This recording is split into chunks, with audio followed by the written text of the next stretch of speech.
Okay, let's unpack this. We're going to get into a program that so many people confuse with Medicare, but it quietly functions as the largest single source of funding for low-income healthcare in the U.S.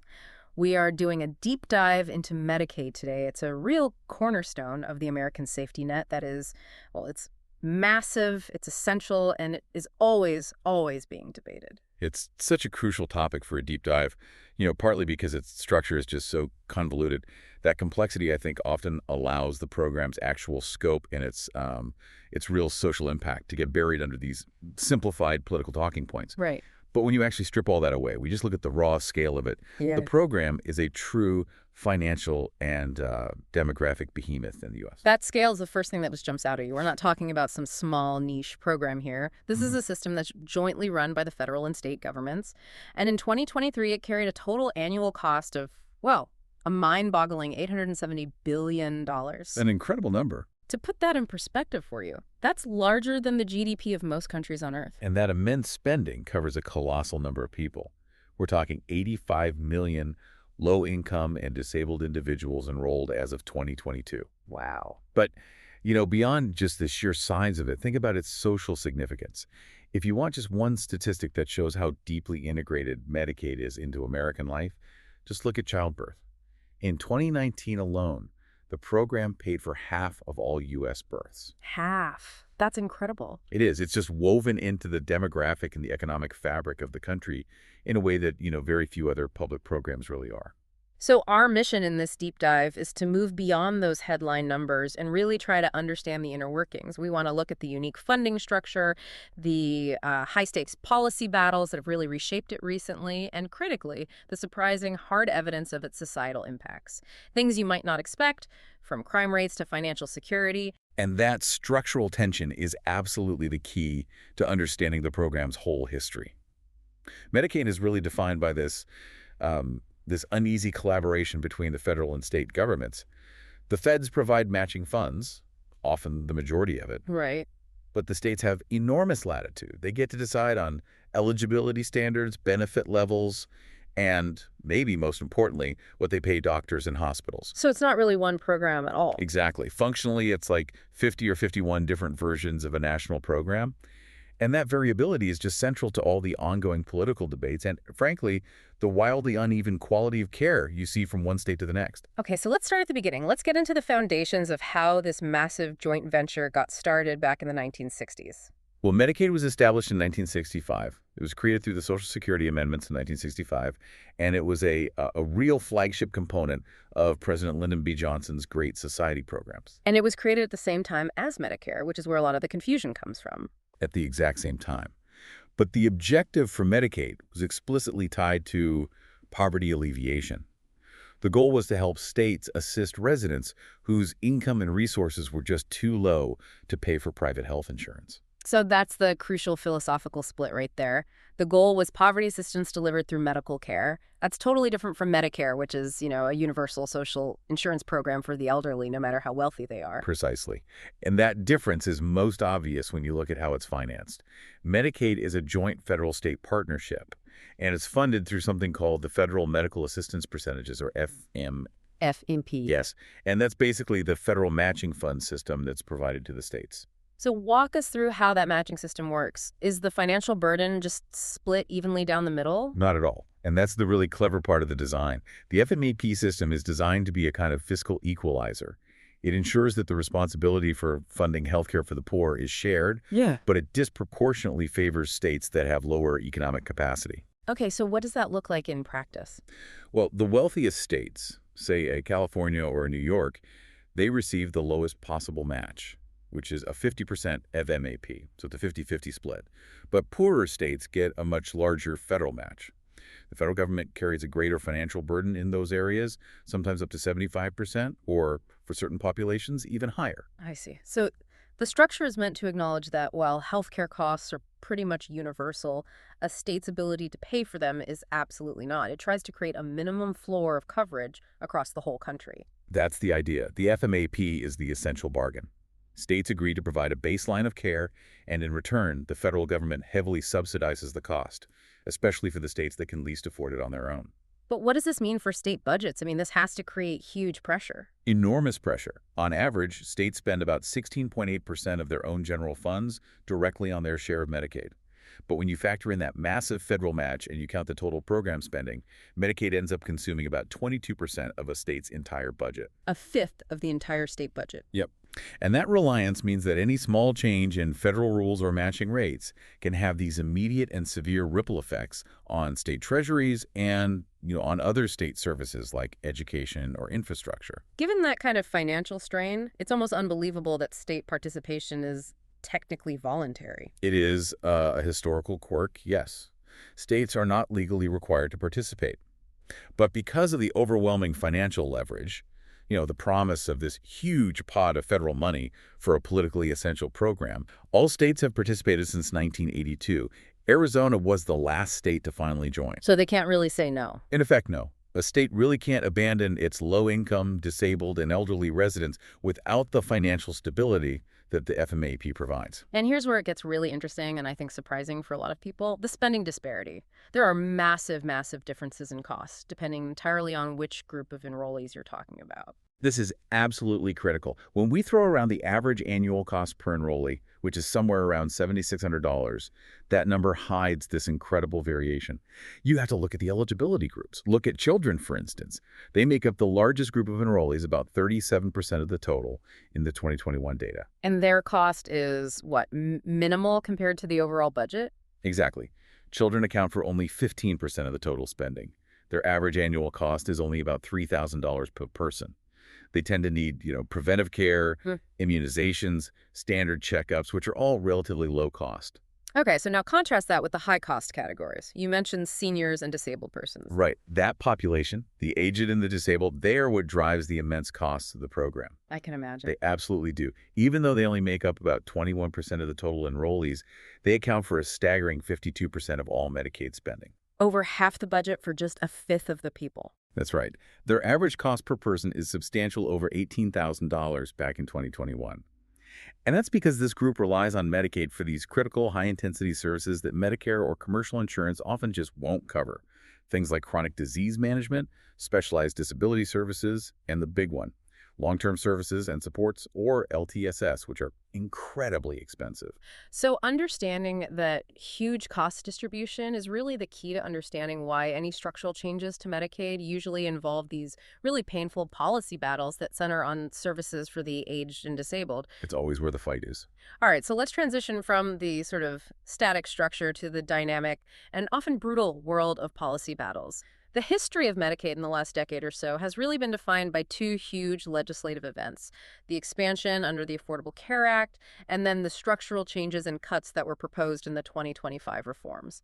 Let's start with the Affordable Care Act, the ACA, signed back in 2010.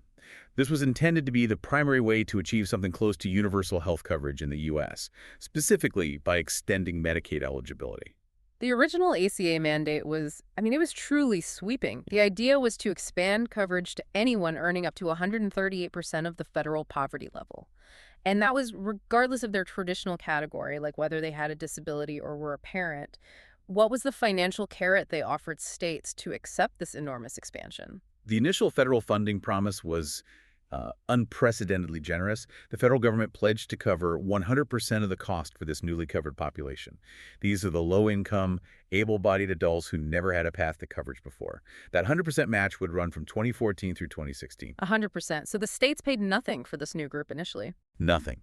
And then that match rate was set to phase down, but only to a permanent, rock-solid 90% federal share by 2020 and for all the years after. So for states that were used to paying 25%, maybe even 50% of traditional Medicaid costs, only having to pay 10% for this huge new population was a massive financial draw. It was essentially a blank check from the federal government for states to cover their poorest residents. But that overwhelming incentive hit a legal wall in 2012. Yes, it did. The Supreme Court ruling in NFIB v. Sebelius, the court held that threatening to withdraw all of a state's pre-existing Medicaid funding if they refused the expansion was unconstitutionally coercive. A huge deal. A monumental ruling. It effectively stripped the federal government of its enforcement power and, critically, made the expansion optional for states. And that one decision created the fundamental political divide we still see today. Many Republican-controlled states chose to refuse the expansion, and that refusal gave birth to what we call the coverage gap, which is one of the most, I think, frustrating failures of the American health system. The coverage gap is it's a structural absurdity created entirely by that Supreme Court ruling. See, the ACA was designed with these overlapping layers of assistance. You had Medicaid for the very poorest, which was intended to go up to 138% of the poverty level.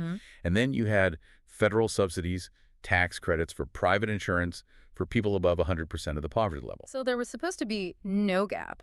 If a state refused to expand Medicaid, what happened to the people whose income fell into that dead zone? Between their state's old, stingy eligibility limits and that 100% FPL threshold for help on the marketplace. They were left completely stranded. These are individuals who make too much money to qualify under the old pre-ACA Medicaid rules, which in some states were incredibly restrictive. But they made too little money, below 100% FPL, to qualify for any federal subsidy to buy private insurance. They end up with absolutely no affordable options. The source material we looked at gives a really stark example of just how restrictive those pre-ACA rules were in some of these states. Can you kind of illustrate that disconnect? Certainly. Let's take a state like Kansas before expansion. A non-disabled adult with children might only qualify for Medicaid if their income was below 32% of the federal poverty level. 32%, that's practically nothing. It's incredibly low. And that left this massive, unaddressed gulf from 32% of the poverty line all the way up to 100%, where people had no medical assistance at all. It's estimated that over half of the entire national uninsured population ended up living in these non-expansion states. It was a genuine public health crisis created by a policy choice. But on the flip side, the states that did embrace the expansion, they saw immediate and profound benefits, right? Undeniably, the data is crystal clear. Among adults aged 18 to 64, expansion states had an uninsured rate of about 7.3% in early 2016. That was dramatically lower than the 14.1% rate found in the non-expansion states. So it cut the uninsured rate in half, basically. Pretty much. We saw places like Arkansas and Kentucky, which historically had some of the highest uninsured rates in the country, see those rates plummet. They went from 40 or 42% down to 9 or 14% in just a couple of years. And there was a counterintuitive finding about the private insurance markets in those expansion states, which I found fascinating. Yes, this is a key economic insight. Studies found that states that expanded Medicaid actually ended up with lower premiums on their private insurance exchange policies. The expansion acted like a stabilizer for that private market. How does that work? Well, by shifting the lower income population, which on average has higher health risks and uses more services into Medicaid, the private insurance risk pool became healthier and more profitable. So that resulted in lower overall costs and lower premiums for everyone who was buying private insurance on their own. It really did benefit the entire insurance ecosystem. So if the ACA expansion was this big push toward more coverage, the political pendulum swung hard in the opposite direction in 2025 with the signing of the One Big Beautiful Bill Act. This legislation focused squarely on structural changes, new eligibility limits, and funding cuts. This act was really the culmination of efforts by Republican leaders in Congress who had announced these big goals of cutting up to $2 trillion from the federal budget over the next decade. Now, the stated goal was always eliminating abuse or waste, but the budget resolution that passed the House proposed cutting $880 billion from the committees that oversee both Medicaid and Medicare. And this act, signed in July 2025, it implemented a lot of those proposed reductions. The centerpiece of this effort, and certainly the most contentious part of the bill, was the mandatory work requirement for able-bodied adults. What are the specifics of that mandate? The act mandates that able-bodied adult enrollees have to work or volunteer for 80 hours per month. That's roughly 20 hours a week, so half-time employment. And they have to do that to maintain their Medicaid coverage. This requirement is scheduled to begin nationwide in 2027. So what's the projected cost of this new rule? Not in dollars, but in people losing their health coverage. This is where the nonpartisan analysis from the Congressional Budget Office, the CBO, is particularly significant. The CBO estimated that the work requirements alone would lead a staggering 11 million people to lose their health coverage. 11 million people, that number. It demands a detailed explanation. Why would a work requirement cause so many people to lose coverage, especially when we know a lot of them are already working? The CBO analysis gives a very clear reason for this. The primary cause of coverage loss is not mass unemployment among recipients. It's complex administrative hurdles, or what the CBO calls red tape. Hmm. A lot of those 11 million people either already work enough hours or they actually qualify for an exemption, due to a temporary illness or caring for a family member. But they can't prove it. They can't prove it easily. Yeah. Proving that status every single month, navigating a complex verification bureaucracy, providing the right documentation, or just simply misunderstanding the new rules, it becomes an insurmountable barrier to receiving care. It's what some people call paperwork poverty. They lose coverage because of administrative failure, not because they're unwilling to comply.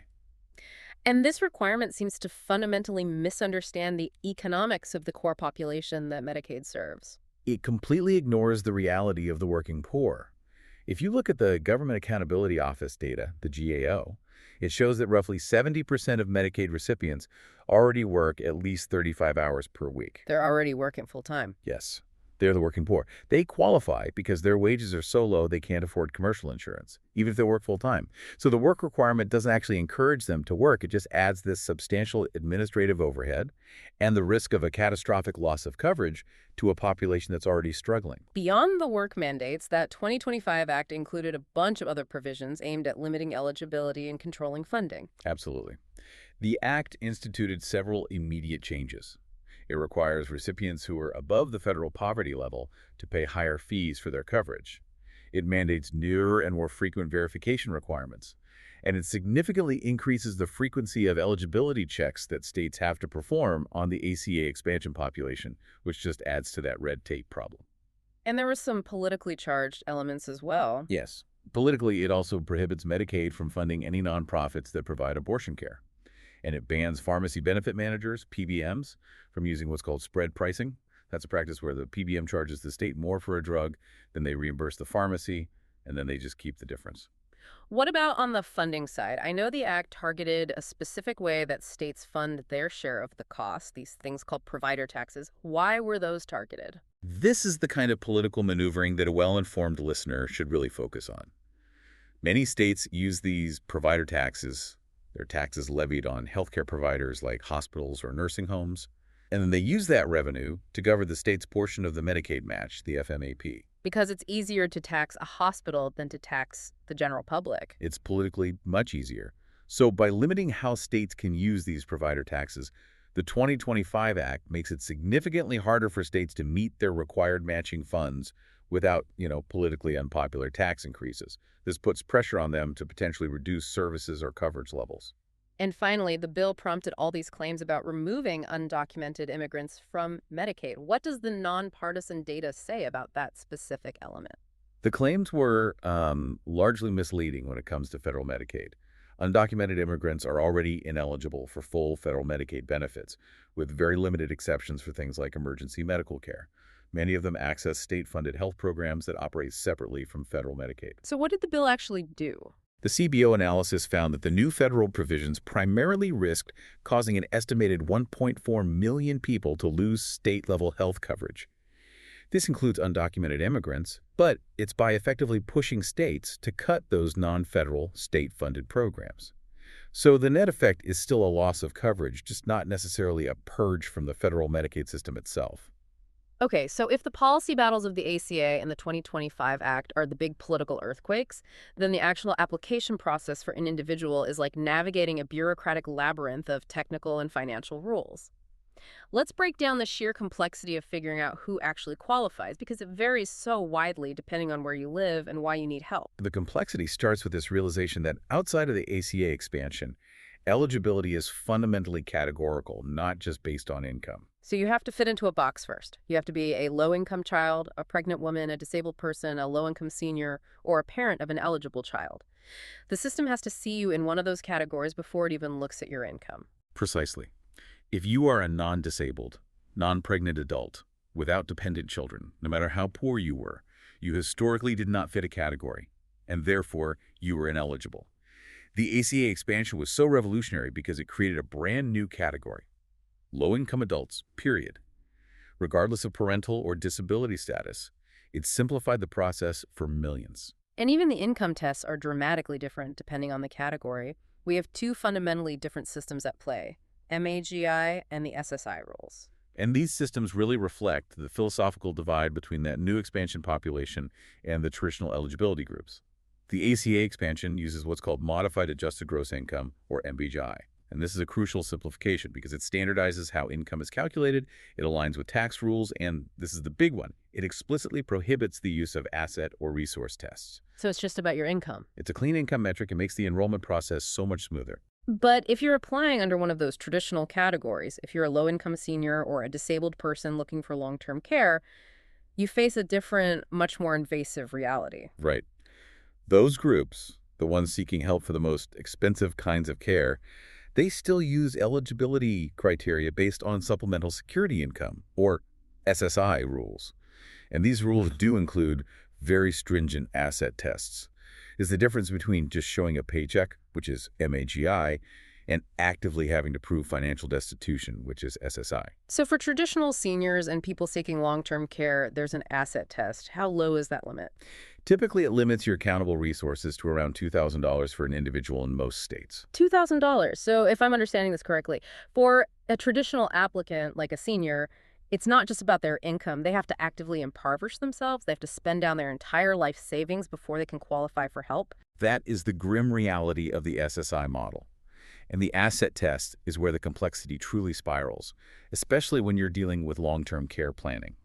This brings us to the infamous 5-year look-back period. Okay, what is the purpose of this policy? It was established by the Deficit Reduction Act of 2005.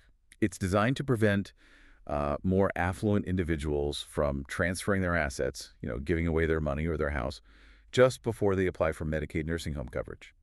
If you transfer assets without getting fair market value in return within the 5 years before you apply, you incur a penalty period of ineligibility. Can you walk us through how that penalty period is calculated?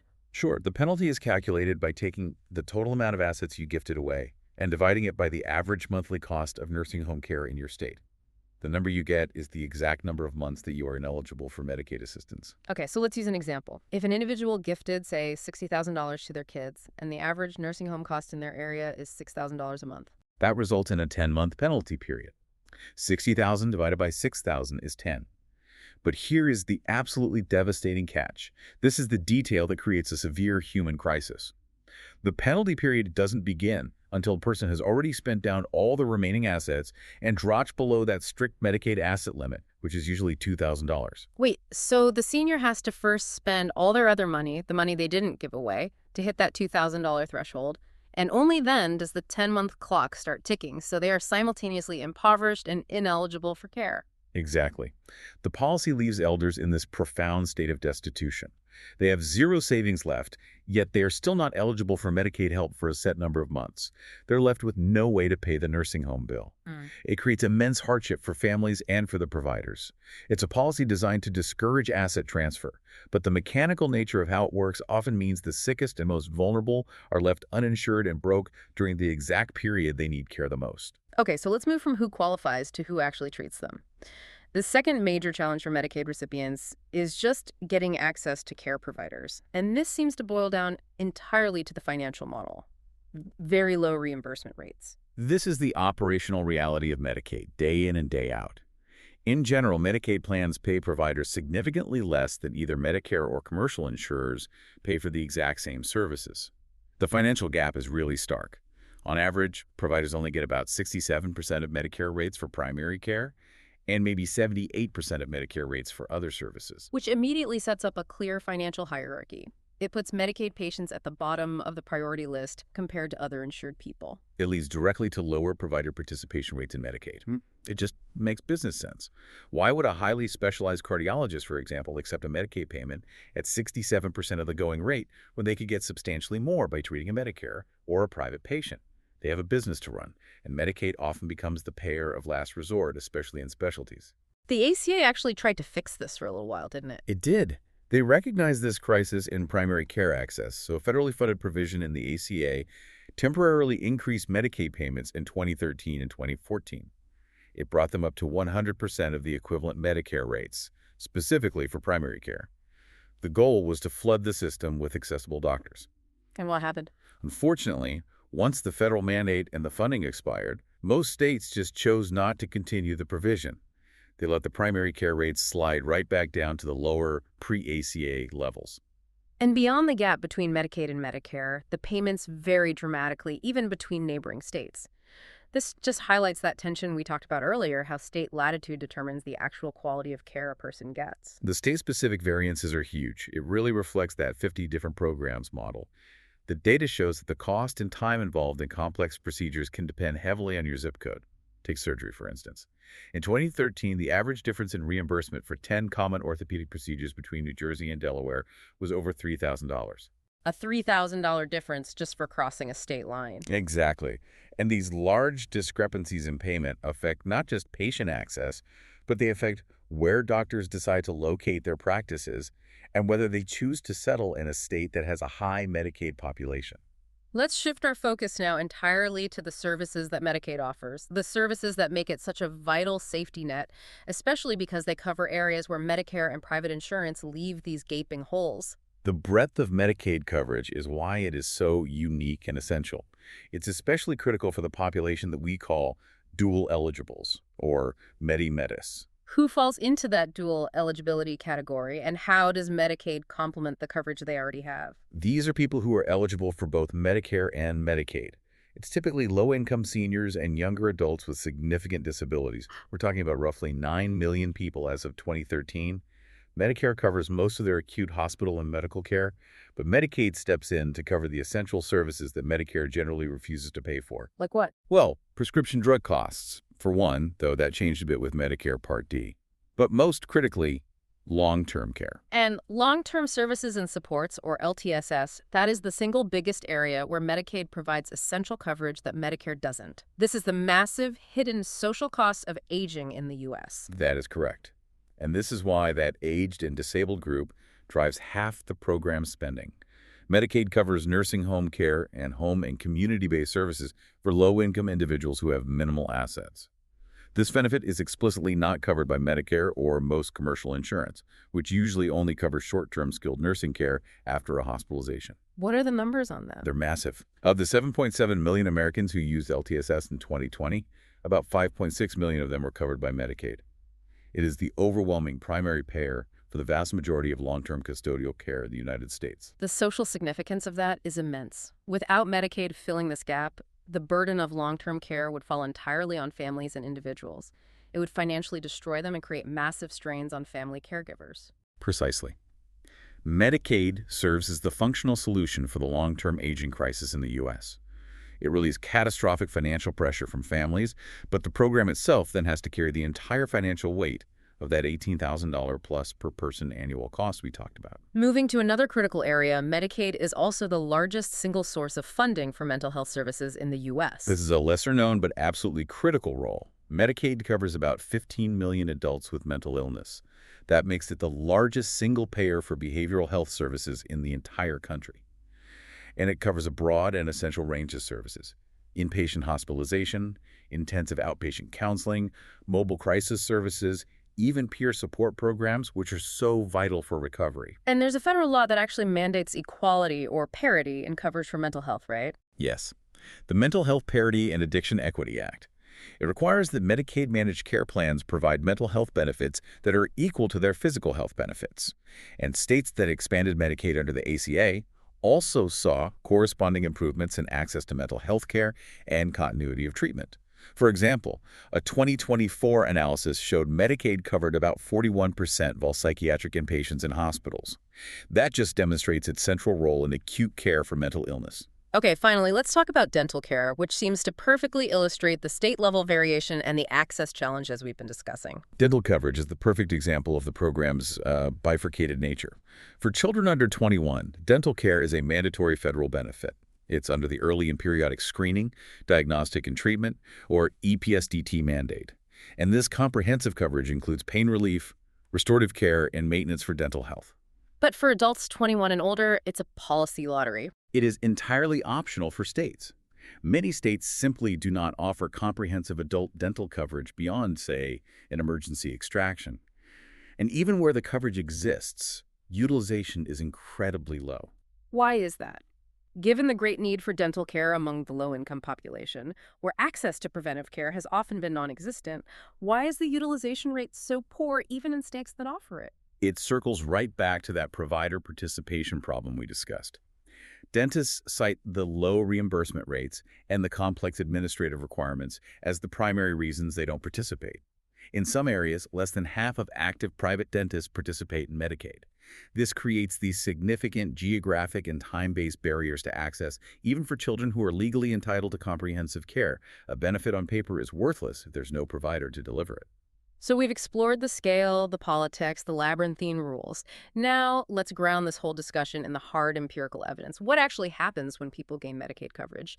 Does the cost justify the investment? If we move past the political opinions and focus solely on the empirical studies, the findings are overwhelmingly positive, especially when you look at long-term outcomes and financial security. Let's start with the most impactful result: mortality reduction. The evidence seems to show Medicaid is literally a life-saving investment. The evidence is conclusive. Multiple peer-reviewed studies link the Medicaid expansion under the ACA to a substantial reduction in mortality. And that's driven primarily by reductions in disease-related deaths because people are able to access necessary timely care. And this benefit isn't new. Not at all. It extends throughout the life cycle, reaching all the way back to the program's origins. Studies on the initial implementation of Medicaid back in the 60s and 70s showed it dramatically reduced infant and child mortality, with a particularly steep decline for non-white children who previously had almost no access to consistent care. And the health effects seen in childhood, they continue to generate dividends for decades. Yes, this is one of the most compelling findings from an economic standpoint. Early childhood Medicaid eligibility reduces mortality and disability up to 50 years later.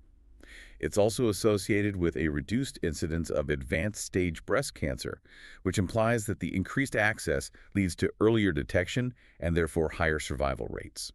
The investment really pays off over the course of a lifetime.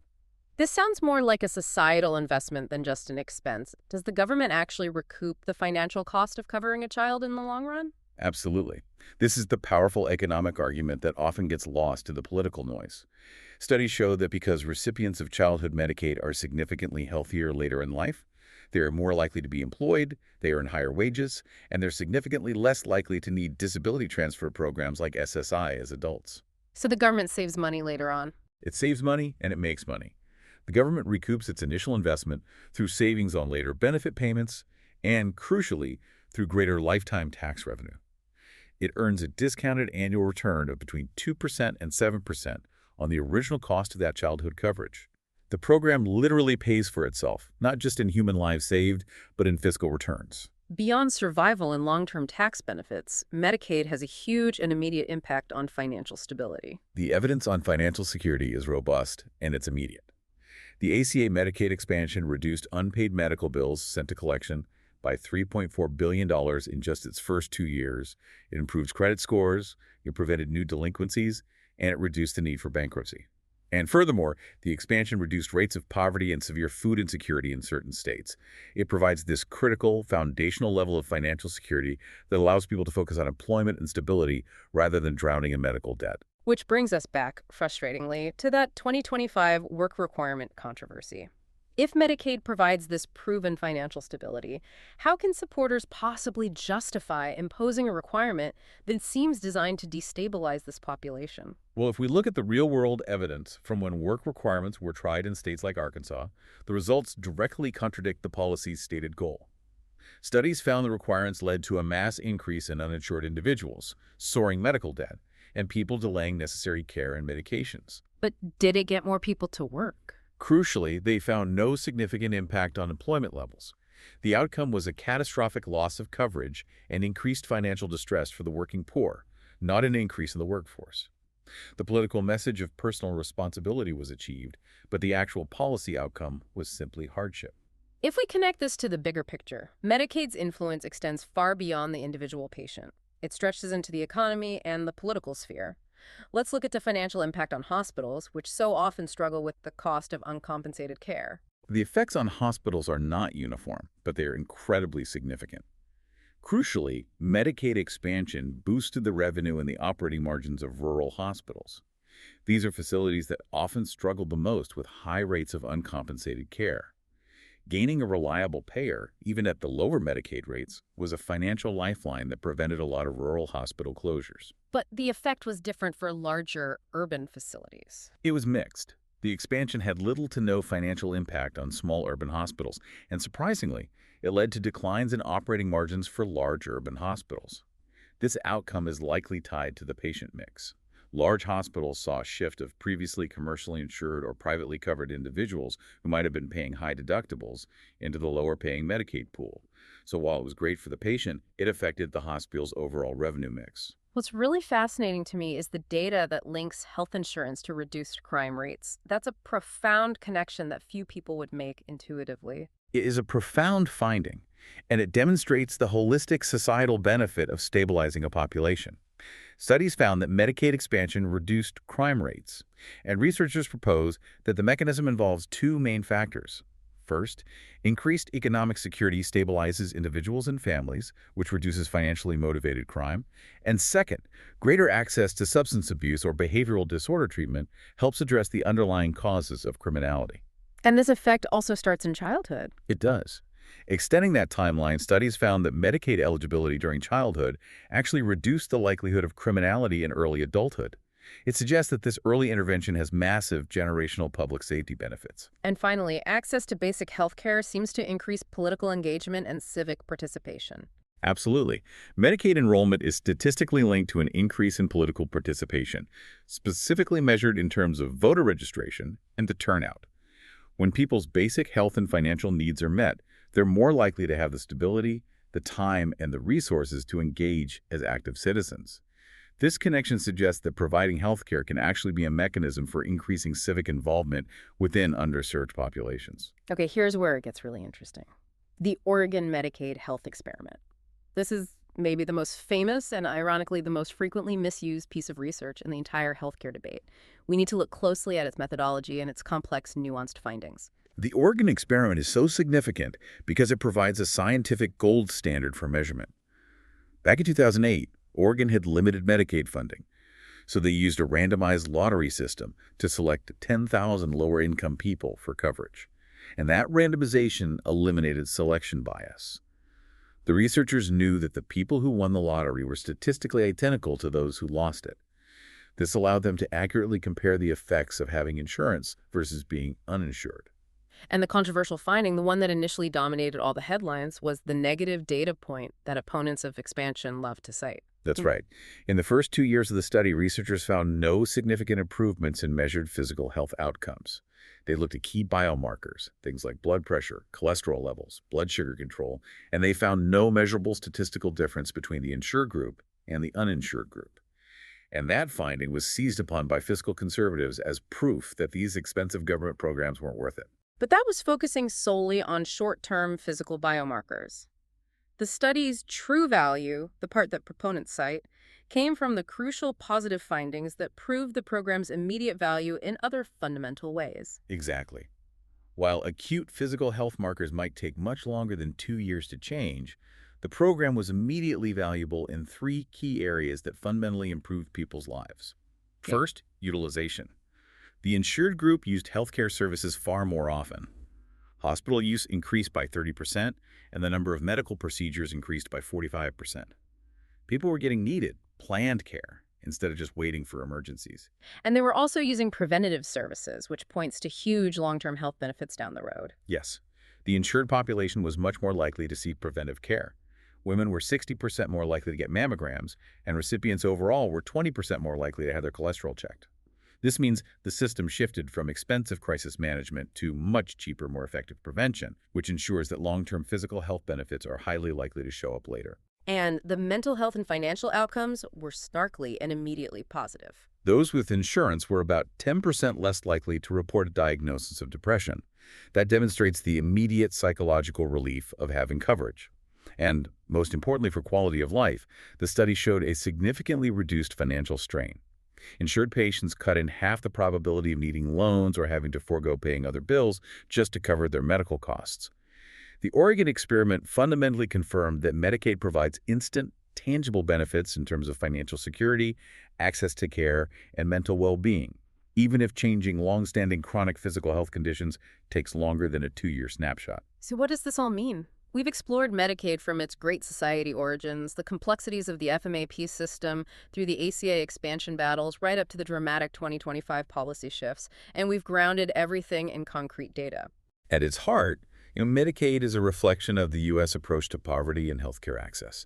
It operates under this constant political pressure. You have one side generally supporting expansion and comprehensive benefits, while the other side, as we saw with the 2025 legislation, is focused on structural cuts, eligibility limits, and cost control. And the evidence is just overwhelming.